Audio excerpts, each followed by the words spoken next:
Good morning kwa Kenya. Leo ni tarehe 18 Tuesday. Sasa hii ni asubuhi bado. But mimi naona kuna story ya ufala inaendelea. Ati sasa aje nicheke kidogo. Ati sasa wanasema huyu jamaa anaitwa African Sponsor kwa TikTok anasema, acha nisome hii. African Sponsor anasema hivi ati Sonko has just landed in Vietnam to negotiate the release of Nduta Margaret, the lady who was supposed to be executed last evening for drug trafficking. Will he manage? All the best. Sasa hii unaona hii ati hapa ni Vietnam. Ile picha ya jana ile hawa ma investor wa China hawa. Unaona ma investor wa China hawa ati hapa ni Vietnam. Lakini wacha niwaoneshe hapa ni wapi. Hapa si Vietnam. Hapa sababu songa nyuma hivyo msichana wa kamera. Unaona hapa? Hapa. Unaona hii? Hii ni hii hapa nyuma ni saa hii. Kwanza imeisha battery nzuri kuleta historia nimeona. Kuja nikupatie story sasa. Sasa hapo nafikiri tuko poa sasa Umeona ile madawa na deal nayo na nimeonyesha pale si Vietnam.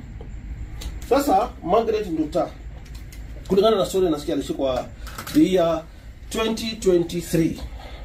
Sasa huyu Margaret ambaye amehukumiwa kunyongwa in Vietnam, kesi yake ni fupi sana, ni ndogo sana.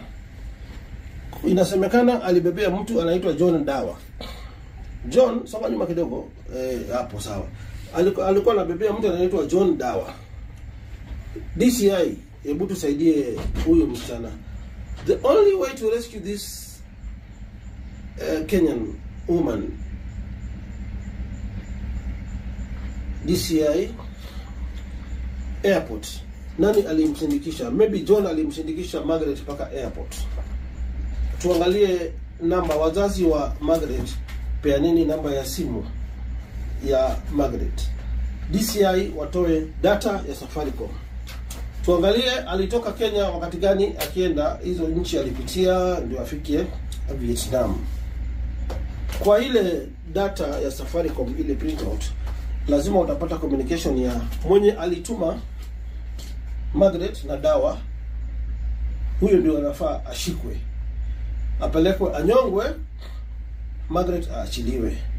Kwa sababu kama huyu Margaret wote ni mtetee, wale watu ubeba dawa. Tumeona kwa sinema, movie na mambo mingi, wao ubeba dawa kupitia huku chini kwa sehemu nyeti, inafichwa huko ndani. Ama wengine wanabebeshwa na tumbo, vitu kama hiyo. Lakini kwa mtu anawekewa dawa kwa bag, anapita nayo airport zote, maskini ni kama ni mara yake ya kwanza, haelewi vile hii mambo ilikuwa. Ni mtu amefanya tu kutumiwa na the real drug trafficker ama the real drug dealer. Kwa hivyo uchunguzi ifanywe, mwenye alimbebesha ashikwe, alafu sasa tu exchange. Hapo serikali inaweza ingilia sasa.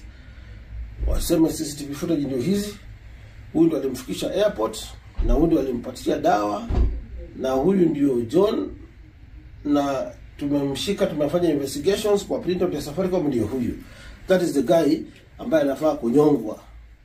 Si yule ametumwa na labda mimi nadhani Nduta alikuwa hajui. My opinion.